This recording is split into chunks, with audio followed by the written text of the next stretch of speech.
So hello students, आज हम लोग सीखेंगे जावा के अंदर JDBC और माई एसक्यूएल की कनेक्टिविटी, जिसका यूज़ करके हम लोग जावा के प्रोग्राम से माई एसक्यूएल में बनी टेबल्स और डेटाबेस को एक्सेस कर सकते हैं और जो भी क्वेरीज हैं उनको हम चला सकते हैं। तो सबसे पहले आपको क्या करना है, आपको सबसे पहले अपना पाथ चेक करना है जहाँ पर आपने जावा इंस्टॉल की हुई है।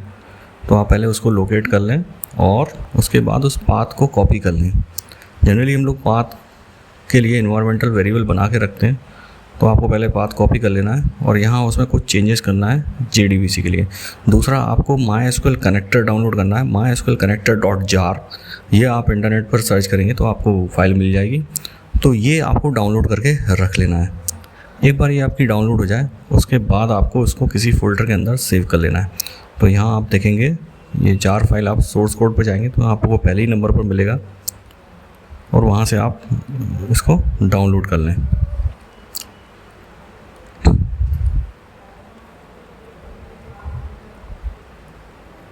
तो ये देखें आप, ये साइट आप देख लें और यहाँ से आप जिप आर्काइव इसको आप डाउनलोड कर लें। इसको जब आप एक्सट्रैक्ट करेंगे तो इसके अंदर से MySQL.jar फाइल आपकी निकलेगी, कुछ इस तरीके की दिखाई देगी। इसके बाद आपको इसको किसी भी फोल्डर के अंदर आप इसको सेव कर सकते हैं। उस फोल्डर जहाँ पर आपने इसको सेव किया है उसका भी पाथ आपको सेट करना पड़ेगा, तो वो भी मैं आपको बताता हूँ कि आपको कहाँ सेट करना, वो उनके पाथ को कहाँ सेट करना है। तो पहले आप दिस PC पर जाइए, दिस PC पर आप जाकर राइट क्लिक करिए और यहाँ आपको एडवांस सिस्टम सेटिंग में जाना है और इन्वायरमेंटल वेरिएबल्स के अंदर आप जाएंगे तो यहाँ आप देखिए, इधर चूँकि मैंने बना रखा है यहाँ पर क्लास पाथ। अब अगर आपने पहले कोई पाथ बनाया है जावा का तो उसको आप डिलीट कर दें, उस केस में फिर आपका ये प्रोग्राम नहीं चलेगा। तो अगर आपने पहले से कोई पाथ सेट करके रखा है पाथ वेरिएबल के अंदर तो उसको आप डिलीट कर दें और यहाँ पर आप एक नया वेरिएबल बनाएंगे हम लोग क्लास पाथ का। तो यहाँ आप न्यू एक वेरिएबल बना रहे हैं क्लास पाथ, जैसे कि मैंने बना के रखा है यहाँ पर, और यहाँ वेरिएबल का नेम आप दे देंगे क्लास पाथ, तो वो आपको यहाँ पर ऐसे दिखने लग जाएगा। और यहाँ आप वैल्यूज़ में क्या डालेंगे, दो चीज़ें आपको डालना है। एक आपको जहाँ पर आपका जावा इंस्टॉल है उसकी लोकेशन, बिन की लोकेशन, और जहाँ आपका MySQL connector.jar आपकी फ़ाइल है उस फोल्डर की लोकेशन, दोनों का पाथ आपको यहाँ पर सेट कर देना है। ये सही तरीका है। अधिकतर लोग पाथ में भी यहाँ पर जावा का पाथ यहाँ पर भी डाल के रखते हैं, जिसकी वजह से फिर वहाँ पर क्लास की एक प्रॉब्लम आती है। तो ये दोनों होने के बाद अब आप आ जाइए, आप जो भी MySQL यूज़ कर रहे हैं, तो यहाँ पर मैं XAMPP वाला MySQL यूज़ कर रहा हूँ, तो ये मैंने इसको ओपन कर दिया है। अगर आप वर्कबेंच या जो भी आप यूज़ कर रहे हैं तो वो आप ओपन कर लें। बाकी आपको उसका यूज़र नेम और पासवर्ड आपको पता होना चाहिए, डेटाबेस कौन सा है ये आपको पता होना चाहिए, और उसका नाम क्या है वो भी आपको पता होना चाहिए।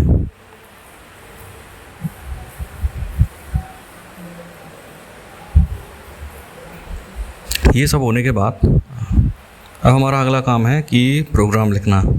तो अब यहाँ हम लोग प्रोग्राम लिखना स्टार्ट करेंगे।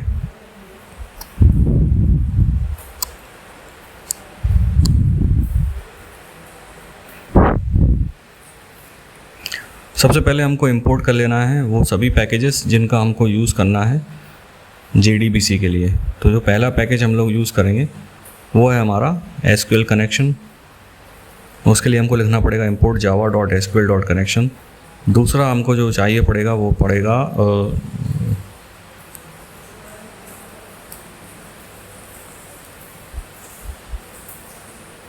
जावा SQL ड्राइवर मैनेजर। तो ड्राइवर मैनेजर मैंने इंपोर्ट कर लिया।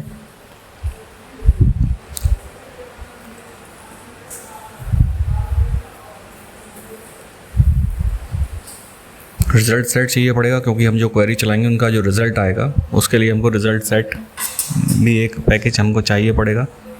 इसके बाद हमको एक्सेप्शन हैंडलिंग के लिए SQL एक्सेप्शंस भी हमको चाहिए पड़ेंगे, क्योंकि अगर मान लीजिए आपका SQL से सही कनेक्टिविटी नहीं होती है या आपको डेटाबेस नहीं मिलता या टेबल्स नहीं मिलती, तो इस केस में हम लोग एक्सेप्शन थ्रो करा सकें और उसको कैच करा सकें। अगला है हमारा स्टेटमेंट। तो जो क्वेरी जो लिखी जाएगी वो हमको उसके लिए हमको स्टेटमेंट, जावा SQL स्टेटमेंट की आवश्यकता होती है। अब इन सब के इंपोर्ट होने के बाद हम सीधा यहाँ पर अपना मेन प्रोग्राम स्टार्ट कर देते हैं।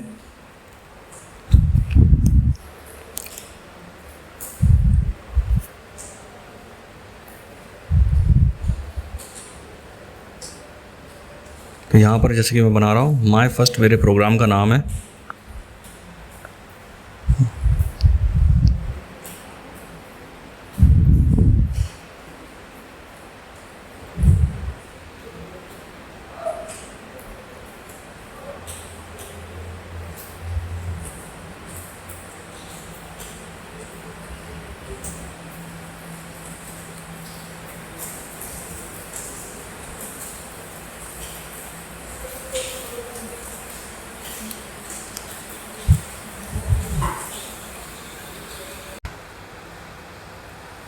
अब यहाँ पर हम लोगों ने एक वेरिएबल बनाया है स्ट्रिंग में URL, और इस URL के अंदर में मैं JDBC और MySQL और उसके बाद आपका जो डेटाबेस है वो, यानी कि जिस URL पे वो चलता है या तो IP एड्रेस होगा, अगर आप लोकल पे चला रहे हैं तो अभी मैं लोकल चला रहा हूँ तो लोकल होस्ट, उसके बाद पोर्ट नंबर और उसके बाद आपका डेटाबेस का नाम। तो यहाँ पर जो लॉगिन है वो मेरे डेटाबेस का नाम है। इसके बाद हम जब आ जाएंगे तो इसके बाद हम दो वेरिएबल और बनाने वाले हैं, यूज़र नेम और पासवर्ड। आप चाहें तो ये ना बनाएं तो डायरेक्ट इनकी वैल्यू नीचे आप वहाँ पर पैरामीटर वहाँ पर भी पास कर सकते हैं, लेकिन मैं यहाँ पर अलग अलग बना रहा हूँ। तो यूज़र नेम बना दिया मैंने, पासवर्ड बना दिया है। यूज़र नेम मेरा रूट है, आपका जो यूज़र नेम हो उसके हिसाब से आप बना सकते हैं। इसके बाद मैंने पासवर्ड बनाया, पासवर्ड चूँकि मैंने रखा है ब्लैंक। और अब इसके बाद मैं एक ट्राई और कैच ब्लॉक का यूज़ करके कुछ कोड लिखने वाला हूँ। ट्राई और कैच का ब्लॉक क्यों करेंगे? क्योंकि अगर हमको लगता है कि इसमें कोई प्रॉब्लम आती है या कोई प्रोग्राम ये एरर आती है तो हम ये एक्सेप्शन को थ्रो करा लेंगे, जैसे कि हमारा पूरा प्रोग्राम तो चल जाएगा। तो यहाँ हम लोग कनेक्शन बनाते हैं। कनेक्शन का एक वेरिएबल बनाया मैंने कॉन, और यहाँ बनाया है driver manager dot get connection. Get connection के अंदर हमको URL, यूज़र नेम और पासवर्ड हमको पास करना होता है। तो आप डायरेक्टली यहाँ पास कर सकते हैं, या मैंने इन्हीं नाम के वेरिएबल्स पहले ऊपर बना के रखें तो वैल्यूज़ यहाँ पर पास हो जाएगी। तो ये करने के बाद हम आगे बढ़ते हैं।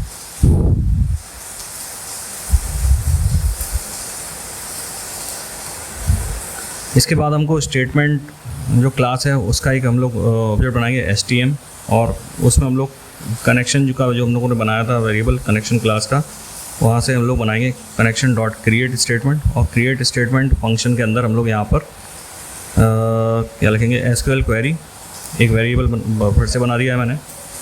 और इस क्वेरी के अंदर जो भी आपको क्वेरी लिखवाना है, सिलेक्ट, इंसर्ट, अपडेट, डिलीट, या जो भी आप लिखना चाहते हैं वो आप इसके अंदर लिख देंगे। तो यहाँ मैं अभी सिलेक्ट स्टार फ्रॉम यूज़र 3 मेरी टेबल का नाम है। आपकी जो टेबल हो वो आप उसके हिसाब से चेंज कर सकते हैं। अभी मैंने सेम4 कर दिया है और आगे बढ़ते हैं। एक बार आप देख लीजिएगा कि वो टेबल और डेटाबेस एक्चुअली में एग्जिस्ट हैं भी कि नहीं। यहाँ पर रिज़ल्ट सेट का हमको एक वो रखिए, यहाँ पर नहीं, ऐसा नहीं होगा। तो हमको बनाना पड़ेगा रिज़ल्ट सेट के अंदर रिज़ल्ट सेट। हमको एक वो रिज़ल्ट सेट एक्चुअली क्लास है उसका हमको वो बनाना पड़ेगा। और एक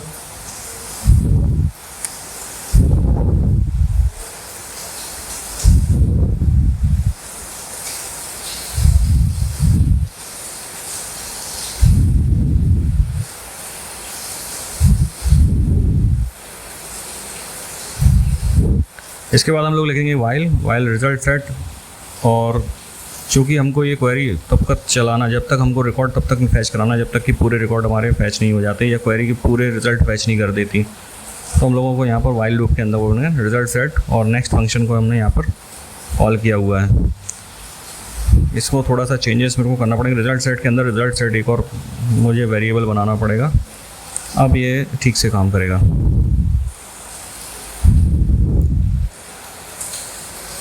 यहाँ भी रिज़ल्ट सेट कर देता हूँ मैं डॉट नेक्स्ट।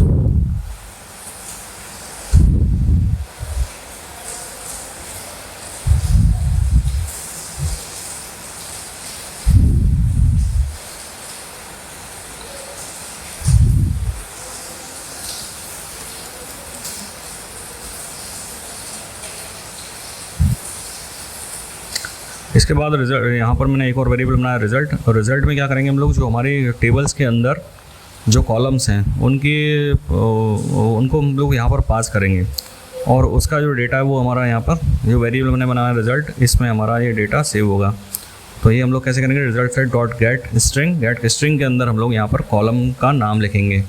तो आपके जो कॉलम का नाम हो वो आपको इसके अंदर पास कर देना है। जितने भी कॉलम्स आप इसके अंदर डालना जो फैच कराना चाह रहे हैं, जिनको प्रिंट कराना चाह रहे हैं, उनके नाम दे देंगे। तो यहाँ मेरे कॉलम का नाम दे देता हूँ यहाँ पर रिज़ल्ट।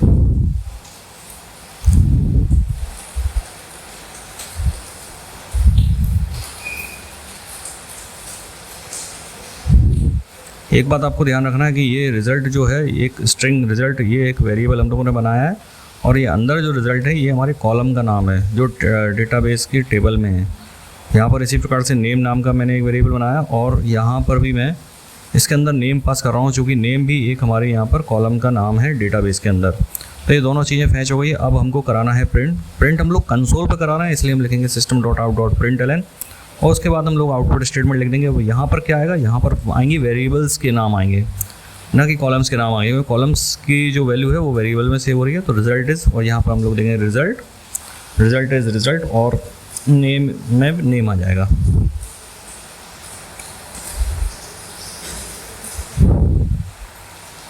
यहाँ पर प्लस लगाता हूँ कंकैटिनेशन के लिए, और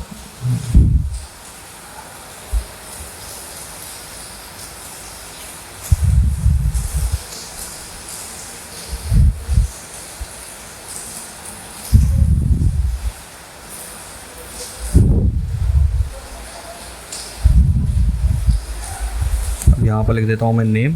अब ये हमारा पूरा आउटपुट स्टेटमेंट हमारा बन गया। अब हमारे पास क्या है, ट्राई हो गया है। हमको यहाँ पर कैच कराना है कि अगर कोई एक्सेप्शन आ जाता है, एक्सेप्शन हमारा एसक्यूएल एक्सेप्शन आएगा, तो हमको इसको कैच कराना है। ये चलिए, इसको लगता है शायद कोई प्रॉब्लम है, लेकिन चलिए हम फिर इसको रन कराएंगे, फिर देखेंगे अगर कोई प्रॉब्लम होगी तो हम इसको बाद में इसका सॉल्व कर लेंगे। और यहाँ पर हम लोगों ने एक्सेप्शन करा लिया। यहाँ पर हम लोग कराएंगे प्रिंट स्टैक ट्रेस, और अब हमारा ये प्रोग्राम पूरा बनके तैयार हो गया है। तो अब इसको हम रन करते हैं और फिर देखते हैं कोई अगर प्रॉब्लम आती है तो फिर हम इसको सॉल्व करेंगे। शायद ट्राई कैच की, जी हाँ, ट्राई कैच ब्लॉक कुछ लग रहा था मुझे कि ये इधर उधर हो गया है। इसे थोड़ा सा इसको सही कर लेते हैं। कोई ब्रैकेट इसका बंद या चालू है, और अब ठीक ठाक लग रहा है ये। तो चलिए इसको मैं एक बार फिर से, इसको मैंने सही कर दिया है। अब इसको मैं फिर से एक बार रन करते के देखता हूँ। यहाँ मैं थोड़ा सा और एक चीज़ें ऐड कर रहा हूँ, चूँकि उस टेबल में बहुत से कुछ नाम ऐसे हैं जिनको मैं यहाँ पर शो नहीं करना चाहता, तो मैं यहाँ पर अपने ही रिकॉर्ड को शो करना चाह रहा हूँ। तो मैं यहाँ पर select star from sem4 where name equal to अपना नाम डाल देता हूँ।